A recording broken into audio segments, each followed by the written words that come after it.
In many countries, your education level is what determines your placement in society. The higher the education, the more successful. The lower the education, the more mediocre. What exactly determines the high standards of education? Is it parents, the government, or students themselves? Cultural and social standards are to influence individuals and give a certain mindset to the relationship between education and success in life. For many, the progression of social models is understood as creating a society with much fewer standards and more freedom as an individual. However, in many countries where society is driven by tradition, certain social morals rarely change. East and Southeast Asia are strongly known for their almost unchangeable education system throughout many years. This paper is here to uncover the struggles that East and Southeast Asian students face throughout their education system and the influence in society as a whole. Hello, my name is Camila Martinez. I'm here to talk about East and Southeast Asian education. So, something to know. Please know that research has been done in multiple countries. However, I will only be mentioning the top 3 countries in this presentation. Some facts to know before we start. Asian education is the strictest education in the world. It's very in competitive workplace as well as education system and society. Education is what will determine your future in this type of societies. Our first country is India. So an IRA Indian education reported that by National Center of Education, historically Indian education has been led by elites.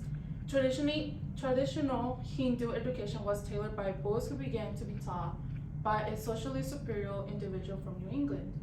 India has been able to enlarge its large number of well-educated people, in which many are skilled in mathematics, English languages, and software services. However, with such well-grade educated people, students still have a hard time with academic pressure. An article by the Times of India reported that on average, an 8th grader spends around 1,000 hours in school per academic year, lasting 220 days. This cycle continues further into Indian students' high school life. Nevertheless, this has created a great discussion among many high school students, strongly stating we shouldn't be regarding school hours as our only time to think and learn, and keeping us thinking that keeping us in classrooms all day will help us learn.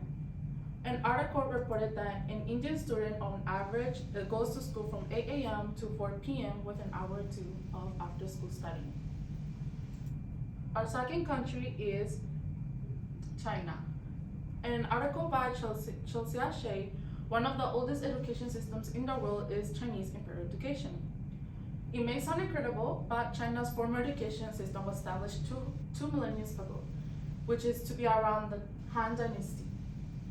This imperial education system is strictly based on organization in which people are moved into positions of success or power on the academic abilities. These ideals continue to carry on to this day in Chinese education. A study done by Evaluation in Higher Education found that many Chinese students complain of the teachers failing to train independent thinking to students and mostly prioritize a summarized approach to the material rather than striving for a deeper meaning. Why exactly do teachers prefer not to change such methods? Because of social morals. Chelsea Shea explained that the idea of teachers having the ability to lead others towards the knowledge and a better life strongly lives in the minds of Chinese and Chinese teachers. On average, a high school Chinese student takes 11 to 12 classes, starting from 9:30 a.m. and ending starting from 8 a.m. to 9:30 p.m., with at least 2 breaks being given. Why so many school hours? One of the Chinese imperial education system's longest legacy is that traditional famous Gao Kao, the National College Entrance Exam. In an article done by Tessa Wang from BBC News, Chinese students take many mandatory entrance exam, take many classes and study sessions to prepare for the mandatory entrance exam. that will solely determine the factor of the student's ability and eligibility to enroll in a prestigious university, which will also determine their placement in society. These expectations have created a large number of students with depression and anxiety. Research done by Xu Xiao, professor of Franklin University, confirmed that 81% of students ages 9 to 12 years old acknowledge that they worry a lot about exams, while 63% of them are afraid to be punished by their teacher, while 73% of them were physically punished by their parents for lacks of academic effort, concluding that over 1/3 of the children also reported having psychosomatic symptoms at least once a week. Xu Xiao also continued to claim that around 76.2% of high school students have reported having bad moods because of academic pressure, while 9.1% of them reported feelings of despair, and where a large number of them have reported to have suicide ideations and attempts due to academic pressure, all the way from middle school through high school. Our third country is Korea. It's very obvious that these intense academic environments are very common in these cultures, and Korea is not an exception. A report done by Richard Dean claimed that South Korea sees high school students as the level of fostering each student's personality and ability to persuade and strengthen the backbone of the nation, and develop students' knowledge and skill to prepare them for jobs needed in society. On average, a Korean high school student goes from school to 8 a.m. to 7 p.m. with a typical Korean classroom lasting 15 minutes.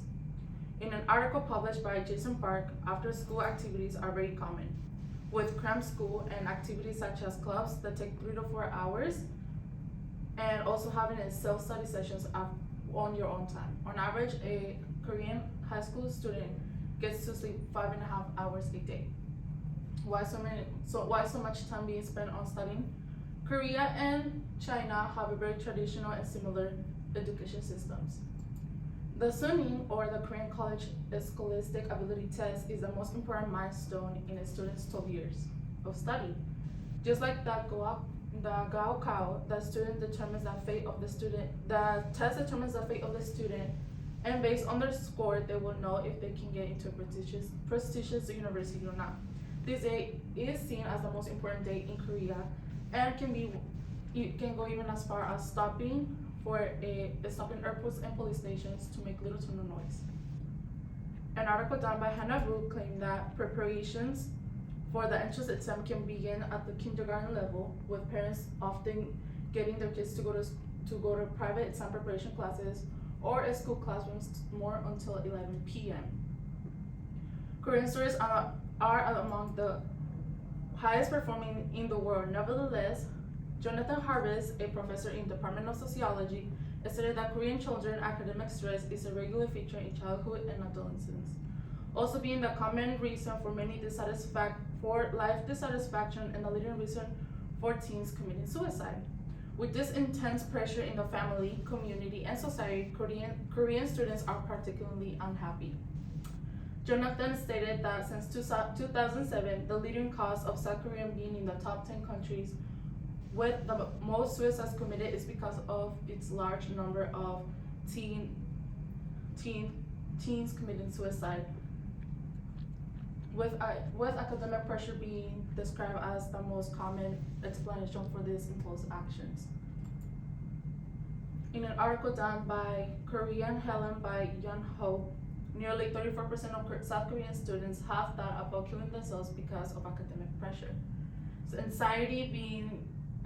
anxious about their future career was also cited as the second biggest, and with 21.9% because of family conflict. So the conclusion is, considering this and Southeast Asian culture are the most influential in society, for many years these countries have followed their very traditional ways of education, seeing them as a great form of discipline for their youth.